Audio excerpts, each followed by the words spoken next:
champion at the Garden. So pleased to be joined by the Commissioner of the Big Ten, Jim Delany. I mean, what an amazing scene here. It's great to be Jim, in New York. You've dipped your toes in the water through the years on the East Coast, but now this is a full plunge into New York City. Why was this important for the league? Well, I think that, the world changed 8 or 10 years ago when the major conferences started living in second regions. For us, New York City, Philadelphia, Washington, D.C., Baltimore, we have a lot of expatriate. Look at the Penn State and Michigan people who live here. Well, we also have a lot of people who like to visit here. Great high school students, great high school student athletes. Some of the great political and financial and media institutions in the world are in this corridor. So it seems pretty natural. It hasn't been that long, but we're living here. We have offices here, and we're having competitions here, our big competitions.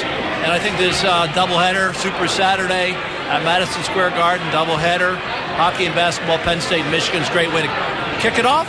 Tip it off. Drop the puck. Drop the puck. Yeah. Whatever metaphor and phrase you want to use. I mean, it is amazing, right? 1 million Big Ten alums up and down the Northeast corridor, roughly of about 85,000 alums just in Manhattan alone. Yeah. Outside of the obvious here, what kind of feedback have you gotten from alums about this expansion? Well, I think that they speak with their feet. They show up at games. Not only are Rutgers and Maryland fans excited and Penn State fans who live in this area, but so are Ohio State and Michigan State, Wisconsin. And so they're coming here to recruit. They're coming here to play, not only in events that we put on, but events that are just naturally occurring, whether it's wrestling or hockey. So it's really nice to have this marketing agreement with Madison Square Garden. We said we wanted to be part of this community.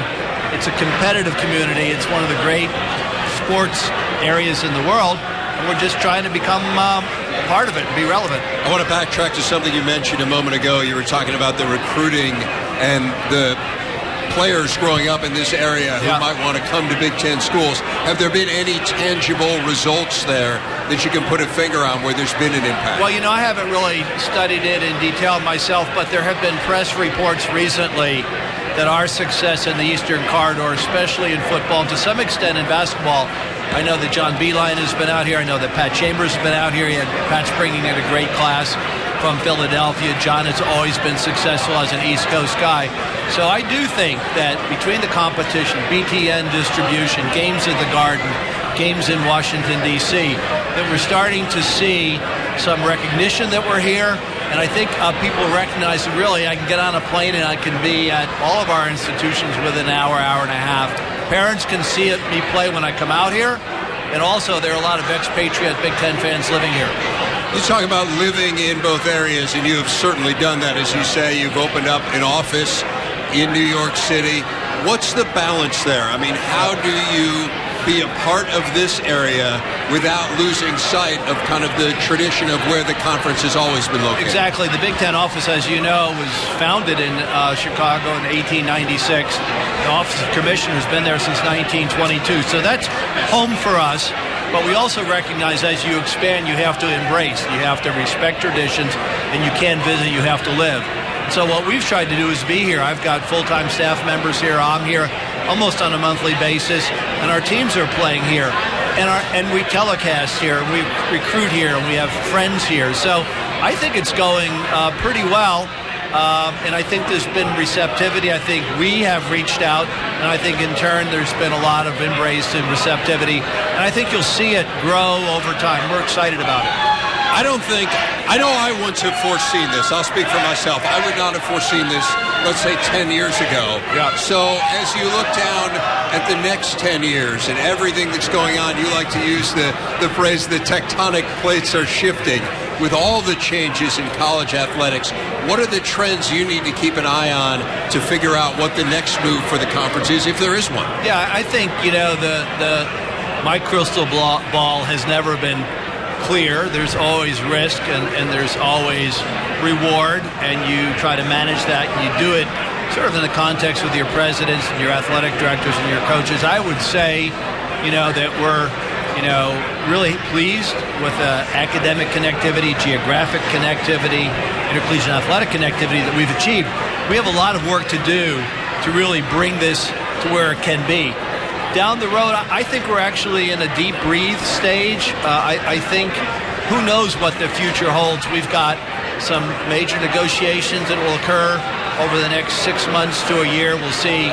That's really front center. Also, we're working very hard to fulfill the vision that we had when we asked for the autonomy. We got the cost of attendance. We're working on time demands, and we're seeking that sweet spot at the intersection of education, competition, and commerce to make sure that the student-athlete's experience in the 21st century is all it should be. And so we have work to do in that area as well. Well, part of that student-athlete experience will start here in New York City tomorrow with this hoops hockey doubleheader.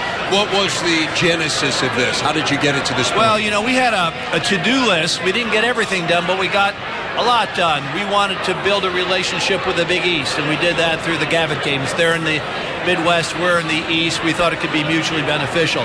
We wanted to get big events out here. Primarily, our big event's going to be in the Midwest, but we have to be out here sometime. So we've established our basketball tournament in D.C., 17, New York, in 18. We wanted to get distribution. We got that done. And so this was one of the things we wanted to do. We wanted to build a marketing relationship, not only with the Yankees through the Pinstripe Bowl, but also through Madison Square Garden, which I think is one of the great venues in the world. It's a mecca of basketball. I feel particularly, I played in it. My father played in it in 1934, 35 as a high school student when they opened up the old Garden, and he played in it as a college student too when he was at Seton Hall.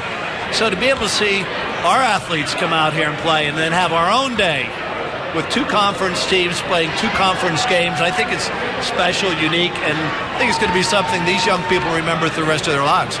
Well, it's remarkable for someone who grew up in the Midwest to see this, I'm sure. For someone who has led this league for as long as you have, more than a quarter of a century, and an East Coast guy, it must be a really special moment. Thanks for spending a few minutes with us, Commissioner. Thanks, Dave. I appreciate it. Well, really looking forward to tomorrow at Madison Square Garden, but we're having fun tonight at Slate in Chelsea. We continue our show on BTN Live.